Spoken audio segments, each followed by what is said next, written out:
بسم الله الحمد لله الصلاة والسلام على رسول الله وعلى آله وأصحابه ومن تبع هداه. Chers frères, chères sœurs, Assalamu alaikum wa rahmatullahi ta'ala wa barakatuh.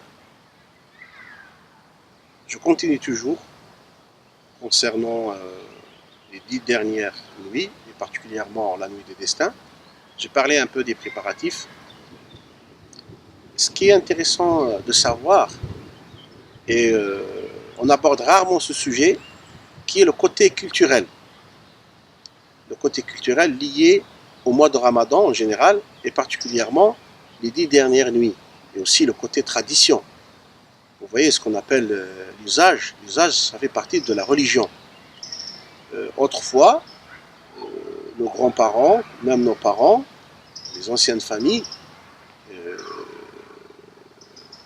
se côtoyaient beaucoup pendant ces 10 dernières nuits. C'était des moments de convivialité, il y avait des repas partagés, il y avait des visites familiales intensifiées pour renouer les liens familiaux et les liens aussi sociaux, de solidarité.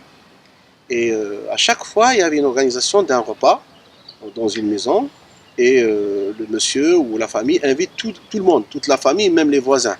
Ils se mettent autour d'une même table et ils partagent ce moment important de repas. Donc comment ils faisaient? Ils faisaient beaucoup de sadaqa et préparaient à manger, de toute façon pour les gens qui sont vraiment démunis, ou même ils partagent entre eux, ou ils envoient à la mosquée à manger. Et aussi ils donnaient beaucoup de sadaqa en guise de rappel et de mémoire pour les personnes qui sont décédées. Donc il ne faut pas oublier ce côté culturel. Et ce côté culturel, il variait d'un peuple à un autre, d'une nation à une autre, d'une tribu à une autre. Donc chacun a ses manières pour fêter et pour préparer ces 10 dernières nuits et aussi la nuit des destins.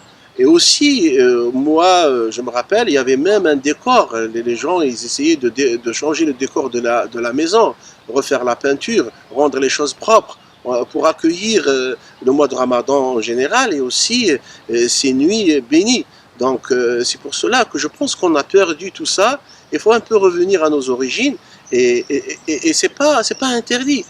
Ça fait partie de la religion, donc le côté culturel, le côté divertissement, le fait que la famille se réunissait et le chef de la famille ou la personne, la doyenne ou le doyen de la famille donnait des contes, racontait des choses qui sont passées avant. Et ça a vraiment un rôle important de solidarité, de souder les liens familiaux et aussi avoir une mémoire de chaque famille. Aujourd'hui, on trouve des familles qui ignorent leur mémoire. L'histoire, dans chaque famille, il y a une histoire, il y a une mémoire, il y a des événements importants. Mais je pense qu'on a perdu tout ça. Inch'Allah, je lance un appel pour retrouver ces moments importants. Barakallahu fikum, wassalamu alaikum.